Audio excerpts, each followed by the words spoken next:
Alors, le coup de maître qui va marquer la genèse des Enfoirés, c'est évidemment, on l'a dit, la création de l'hymne des Restos, une chanson composée par Jean-Jacques Goldman et dont on connaît tous les paroles, mais connaissez-vous pour autant son histoire? Regardez. Pour comprendre l'histoire des Enfoirés, il faut remonter en 1985. Salut tout le monde! Cette année-là, Coluche vient tout juste de lancer les Restos du Cœur. Et en quelques mois, ce qui ne devait être qu'une petite cantine pour ceux qui ont faim est devenu un gigantesque projet. Il y a officiellement 600 000 personnes qui n'ont pas à bouffer en France, tous les jours. Et les mecs vous disent ça comme un chiffre, et quand on leur demande qu'est-ce qu'ils vont faire pour ça, ils disent je sais pas. Alors nous on sait et on le fait, voilà. Pour répondre à la demande, il faut mobiliser la France entière. Et pour ça, Coluche fourmille de projets. Celui qui s'annonce façonnera l'identité des restos.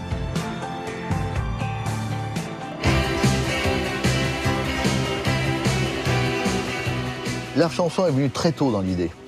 Très tôt. C'est-à-dire que pratiquement 2-3 mois après son idée de lancer les Restos du Cœur, il disait il faut une chanson, il faut quelque chose, il faut un hymne. Il disait, il faut un hymne. Il voulait un tube. Alors, le premier soir où il a tout lancé, il s'est dit ok, mais on n'a pas de musique, il faut un tube, il faut faire parler, il faut des télés, il faut tout le monde. Je veux des vedettes, il voulait tout, quoi. Et tout de suite, évidemment, il n'attend pas. Alors, qu'est-ce qui marche en ce moment en musique? Alors, je dis, Goldman, c'est le roi, c'est lui qui peut te faire un tube. Ok, appelez-moi Jean-Jacques Goldman. Je te donne toutes mes différences. Jean-Jacques Goldman est alors en tête du hit parade depuis 2 mois avec son tube « Je te donne ».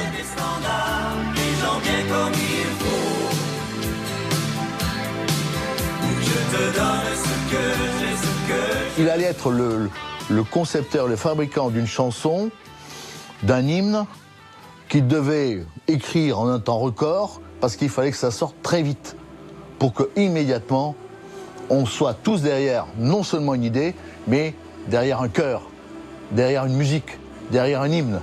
Et cela, c'était la chanson de Goldman.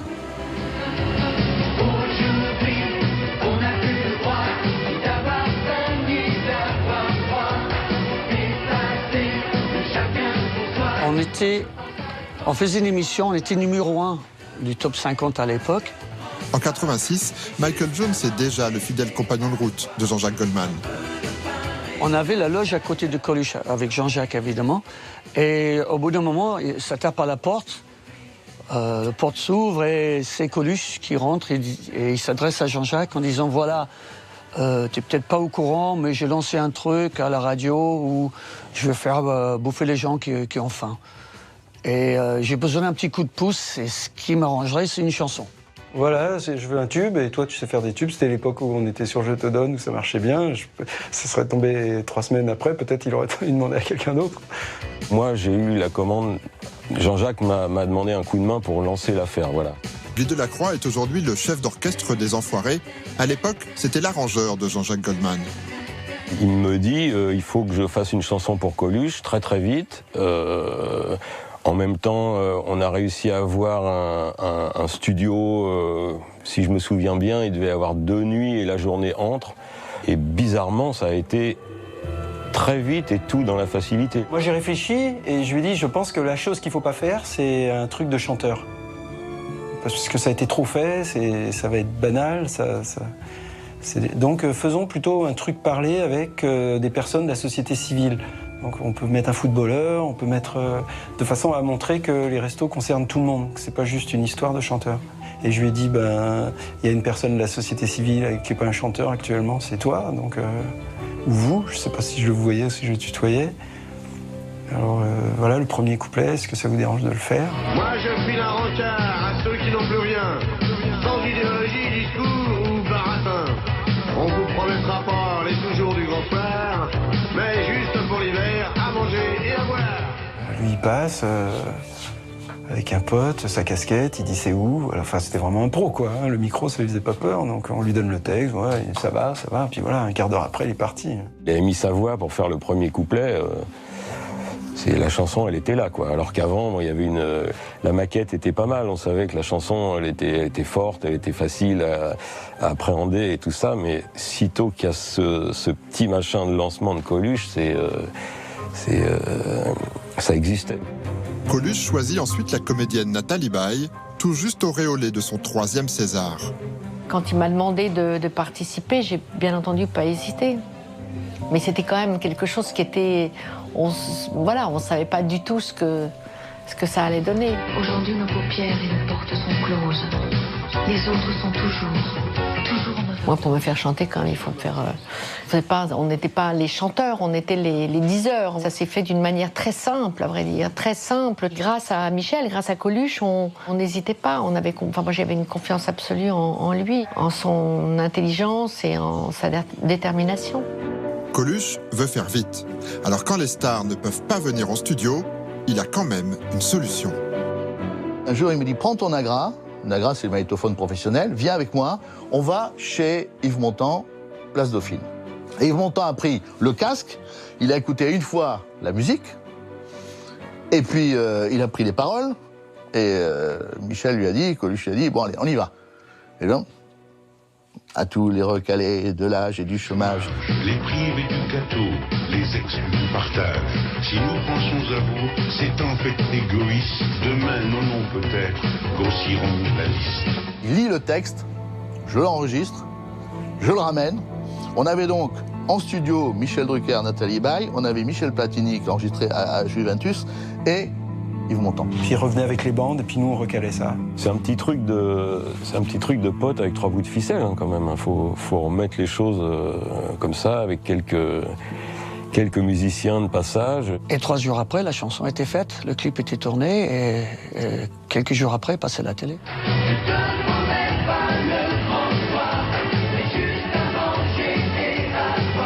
Les Restos du Cœur ont désormais leur hymne. Et immédiatement, la chanson de Goldman touche les Français au cœur. Les gens qui sont capables d'écrire comme ça sont forcément des gens très sensibles. On ne peut pas écrire comme Coluche écrivait, on ne peut pas écrire comme Jean-Jacques écrit sans être très attentif aux gens et très attentif à ce qui se passe. Et à partir du moment qu'on est attentif à ça, on est forcément touché au plus profond de soi-même. Plus de 500 000 exemplaires s'écoulent en quelques semaines. La chanson des Restos est un succès. Mais Coluche ne veut pas s'arrêter là. Il comprend qu'il faut continuer à mobiliser le public par tous les moyens. Alors il a une intuition, créer des événements avec tous ses amis du showbiz.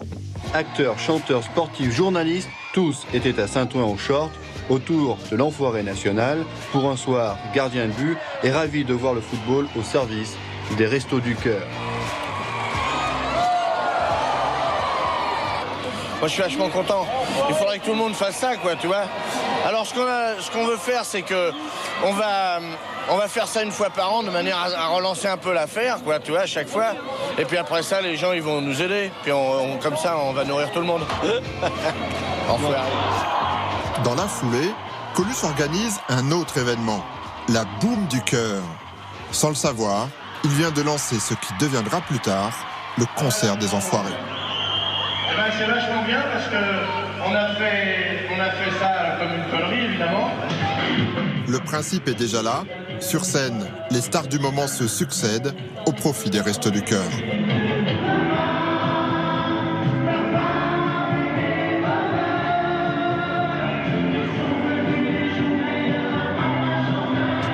À la fin du printemps, la première campagne se termine. Coluche a réussi son pari. Et déjà, il se projette sur la deuxième campagne. Personne n'imagine alors que ce combat devra se livrer sans lui.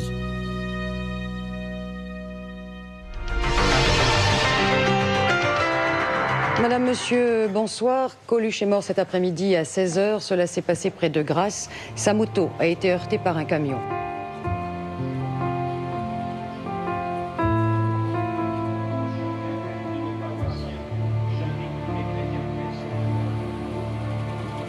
On est tous abasourdis. Coluche était rentré dans nos vies. Pas uniquement à cause des Restos du Cœur, mais c'est quelqu'un qui était qui était rentré dans nos vies. On le citait tout le temps, tout le monde citait ses blagues, ses sketchs. C'est un peu osé, il nous appartenait un peu en fait. Et donc, comme il faisait partie de nos vies, c'est comme si on avait perdu un proche.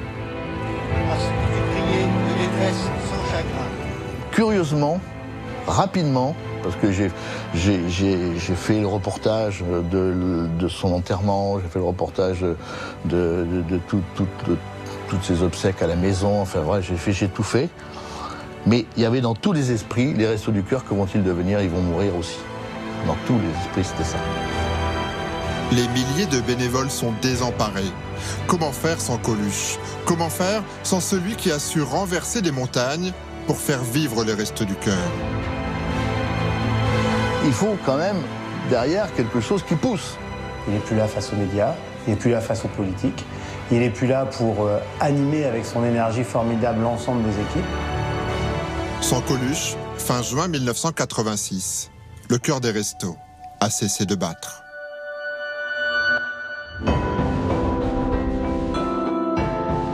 Lors de la campagne suivante, les Restos savent qu'ils devront distribuer près de 30 millions de repas. Mais pour ça, il faut trouver de l'argent.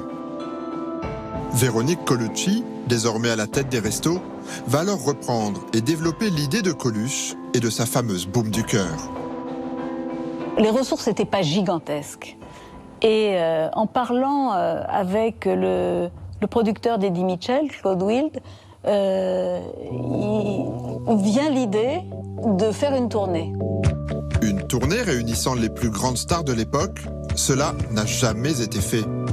Et Véronique Colucci comprend qu'il n'y a qu'une seule personne à pouvoir rendre cela possible. On m'avait dit, si tu as Goldman, tu as tout le monde. Et il est venu me rencontrer pour dire, mais oui, une tournée, oui, tout à fait, je suis d'accord. Et je lui ai dit, mais il faudrait que j'ai une preuve. Alors il a déchiré un bout de papier de la nappe, un bout de nappe, et puis il a écrit, je suis d'accord pour faire partie d'une tournée, et voilà. Il y avait Véronique Sanson, Michel Sardou, Eddie Mitchell, Johnny Hallyday et Jean-Jacques Goldman. C'est pas mal. Je t'attends, je t'attends. Et en novembre 89, la tournée rassemble les 5 monstres sacrés de la chanson française. C'était 5 maisons de disques différentes, c'était 5 artistes qui, bon, même s'ils collaboraient, n'étaient pas forcément du même registre, et c'était magnifique. Aujourd'hui, on n'a plus le droit ni d'avoir faim, ni d'avoir froid. La tournée est un immense succès. Mais changer de lieu tous les soirs ou presque, c'est compliqué. Alors le concept évolue. La tournée laisse place à une série de concerts géants dans une seule ville. La troupe s'élargit, mais à la baguette, il y a toujours Jean-Jacques Goldman.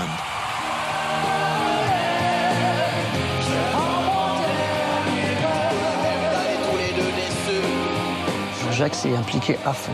C'est-à-dire qu'il s'est occupé de choisir des chansons, de la mise en scène, de contacter les artistes, de discuter avec eux des chansons qu'on allait faire. Voilà, je fais un truc de bénévolat comme des millions de Français le font. On est quand même assez gâtés par l'existence, donc donner un peu de son temps. Et puis c'est pas inintéressant. Ouais. Les Enfoirés ont trouvé la bonne formule.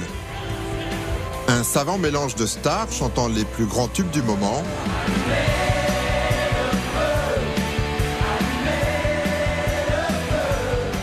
et de sketchs où tous mettent leur ego de côté pour faire rire le public.